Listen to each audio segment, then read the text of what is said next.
দর্শক, দারুণ একটি পরিবেশের মধ্যে আমরা রয়েছি। গ্রামে না এলে এমন দৃশ্য কিন্তু চোখে পড়ে না।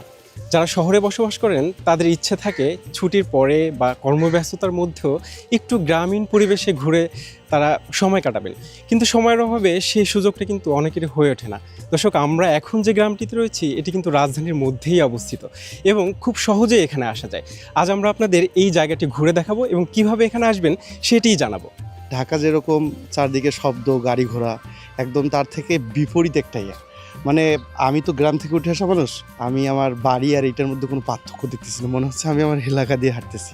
এবং তার থেকে বড় বিষয় হচ্ছে যে পাশের লেকটা একটা মনোরম পরিবেশ, হ্যাঁ, এবং বাতাসটা খুব সুন্দর আজকের।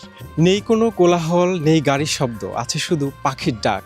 একদিকে লেক, আরেকদিকে গাছগাছালিতে ঘেরা। এই পরিবেশ উপভোগ করতেই বিভিন্ন জায়গা থেকে মানুষজন আসেন এখানে খুব সহজে, এবং যারা এখানে আসেন তারা কিন্তু শহরের মধ্যেই তাদের সেই গ্রামকে খুঁজে পান। যে আমরা এখান দিয়ে হাঁটার সময় পাখিদের ডাক কিন্তু শুনতে পাচ্ছি, হয়তো আপনারাও শুনতে পাচ্ছেন। ঢাকা শহরের কোথাও এরকম প্লেস আছে কিনা আমার জানা নেই। তার থেকে সব থেকে বড় বিষয় যেটা, এত সুন্দর মুক্ত বাতাস, এই ফ্রেশ বাতাসটা ঢাকা শহরের কোথাও পাবে না, অথচ আমরা কিন্তু ঢাকার মধ্যেই। আমি গ্রাম থেকে এসেছি, আমার ফ্রেন্ড লেখাপড়া করে ঢাকায়। তো আমি গ্রাম থেকে এসে 2-1 দিন মানে ঢাকা সিটির ভিতরে ছিলাম। তো আমাকে এতটাই বিরক্ত লাগছে যে আমার গ্রামেই ভালো। পরে আমার ফ্রেন্ড আমাকে ঘুরতে নিয়ে আসলো, তো এই জায়গার পরিবেশটা আমার এতটা মনে হইলো যে আমি আমার বাসায় আছি, গ্রামে আছি।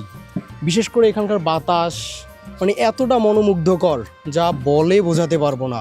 যেটা পেতে হলে আপনাকে গ্রামে যেতে হবে, আর আমার মনে হইতেছে আমি সেই গ্রামেই আছি। দর্শক, এই জায়গায় এলে এমন চমৎকার ছোট ছোট ঘর দেখতে পাবেন। চাইলে এখানে বসে ঘন্টার পর ঘন্টা সময় কাটাতে পারবেন। যে এখানে অনেক সুন্দর পরিবেশ এবং আসার জন্য সুব্যবস্থা রয়েছে। আমি মূলত বিজয় সরণি থেকে মেট্রোলে উত্তরে আসি এবং খুব তাড়াতাড়ি এখানে আসতে পারি আর কি। চমৎকার মনোরম পরিবেশের এই গ্রামে আসতে হলে আপনাকে ঢাকার যে কোনো প্রান্ত থেকে প্রথমে আসতে হবে উত্তরা সেন্টার মেট্রো স্টেশনে। সেখান থেকে রিক্সা নিয়ে চলে আসতে পারেন 18 নম্বর সেক্টরের 10 নম্বর ব্রিজে, এবং সেই ব্রিজের গোড়ায় রয়েছে এই চমৎকার গ্রামটি। শহীদুল ইসলাম, RTV, ঢাকা।